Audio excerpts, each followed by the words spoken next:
Aujourd'hui, on va régler en platine vinyle désert dans ce cas NAT fortissimo, en platine effectivement d'une certaine importance, double moteur, plateau qui fait 30 kg, différents matériaux pour éviter les transmissions des vibrations et des résonances, un bras Morch DP8 avec bras 12 pouces, sur laquelle on va installer une belle cellule, je pense que c'est un vent des nuls. Donc la première chose absolue à faire avec la platine, c'est la mettre en horizontale. Donc on vérifie qu'elle soit en horizontale. Dans les cas, elle est plutôt bien centrée. On règle les pieds des formes qui soit parfaitement horizontale. Donc on vérifie. La platine elle est correcte, on l'avait déjà pré-réglée. Donc après, c'est le réglage vraiment du bras.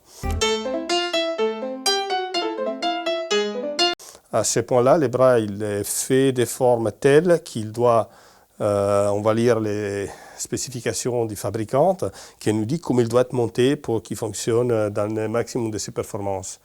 Donc la chose plus importante, c'est la distance qu'il a entre les pivots du bras et les pivots, les spindles de la table, voilà, c'est une donnée qu'on doit connaître.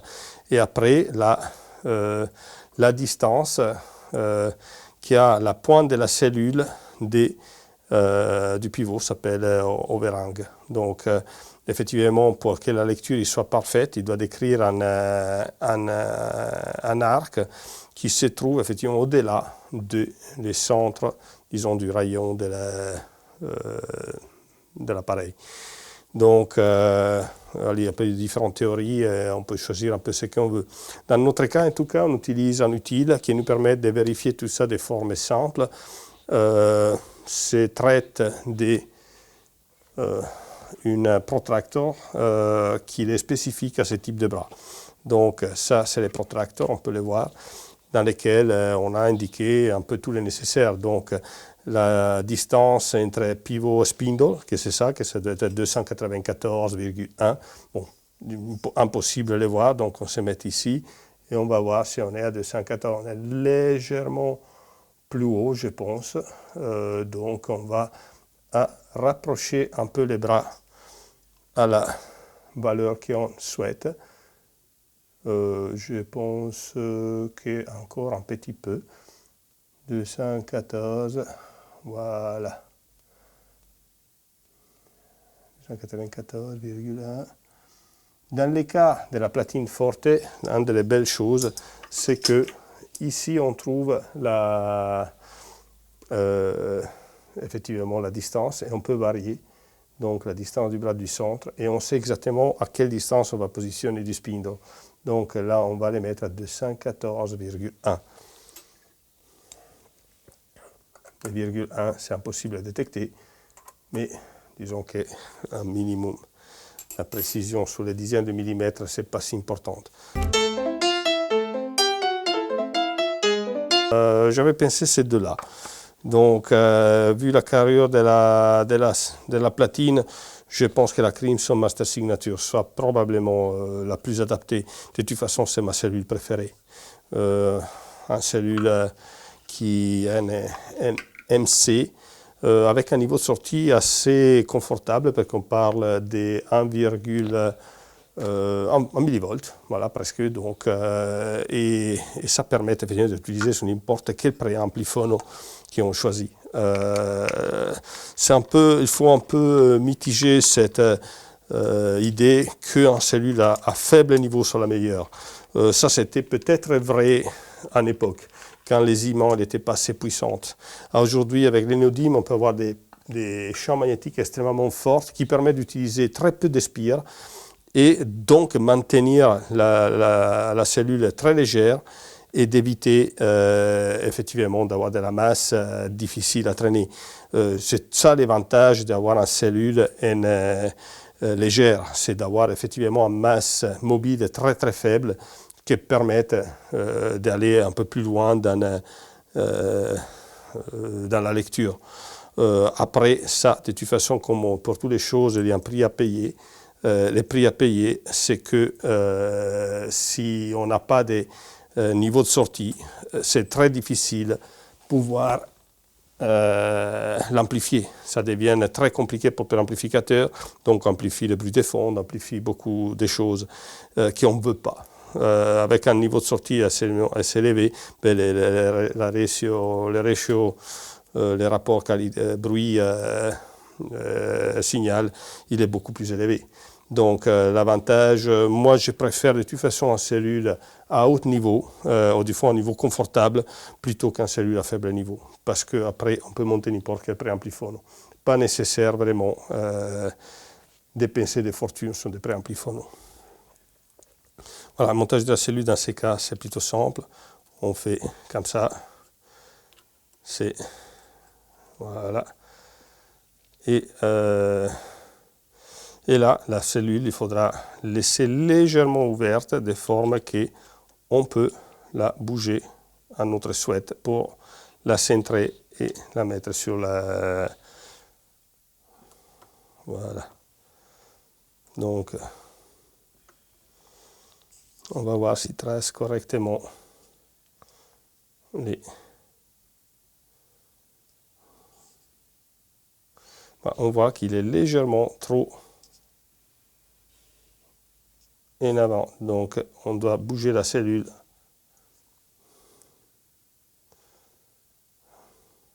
un peu plus en avant. Dans ce cas, cette cellule a la possibilité de régler l'avancée ou d'arrêter la cellule comme on souhaite. Il a 4 trous, voire 5, qui permettent d'être monté sur un bras type Lean ou Rega avec 3 vis, ou sinon sur n'importe quel bras. Et dans ces cas, effectivement, on peut, comme vous voyez, mettre la cellule plus avant, plus en arrière. La question, c'est effectivement qu'il suit correctement l'arc de lecture. Voilà. Donc, il a besoin d'être avancé encore un petit peu. Voilà. Voilà. Parfaitement sur les sillons en ce moment. Donc, tac, tac. Parfait. Donc là, la cellule est réglée pour décrire l'arc. Donc la distance ici, si on l'a vérifié, la distance de là à cet arc-là sur le stylet, on vient de la vérifier maintenant. Donc à ce point-là, reste à centrer la cellule sur sa position dans les centres des deux grilles, de forme qui soient parallèles à la grille même. Donc dans ce cas, la cellule est rectangulaire, donc le réglage est assez simple. On va mettre quand même un contrepoids, parce que le poids en ce moment est assez élevé sur la cellule, donc il faut... Voilà, on va l'atténuer un peu. On a dit, on va la mettre là. Voilà. Je ne sais pas si vous pouvez voir, mais effectivement la cellule est légèrement tournée vers légèrement ouverte, donc on va la corriger. Voilà. Parfait. Donc sur le point 1, sur le point B. Parfait. Donc je peux fermer la cellule. Et à ce point-là, il ne reste que régler les poids, l'horizontalité. On va contrôler qu'elle soit horizontale pendant la lecture. Avant ça, il faut mettre les poids.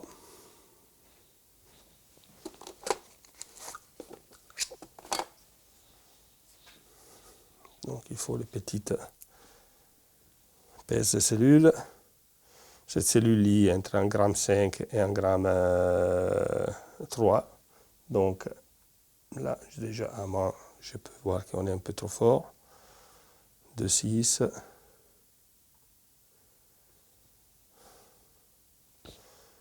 1,8. On y est presque.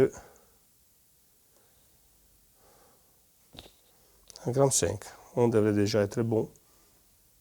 Mais on va faire un petite plus, on va faire un gramme 4. Parfait, un gramme 4, c'est parfait. La cellule, maintenant, le poids est réglé.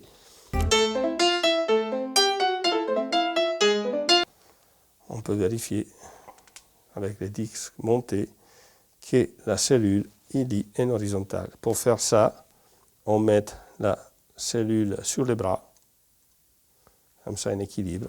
On voit qu'elle est légèrement plongeante. Pour être horizontale, Perfectory devrait être soulevé des demi-centimètres. Alors ça, c'est une caractéristique de cette cellule, il a besoin d'être plongeant, donc on ne va pas régler.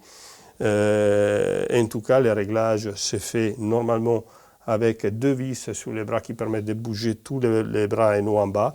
Dans ces cas, on a aussi un vis qui tient bloqué, et si on n'a pas besoin, et on peut effectivement libérer les bras et on règle avec ça. Ça permet de régler la verticalité du bras. Donc si je fais comme ça, on peut voir qu'effectivement le bras, maintenant, il est horizontal. Ça permet de régler la hauteur, même pendant la lecture. Bon, je préfère toujours la mettre légèrement plongeant avec la boule qui touche la ligne de niveau. Voilà, donc ça c'est fait. Et le dernier réglage, c'est l'horizontalité de la cellule à niveau qui est parallèle au disque.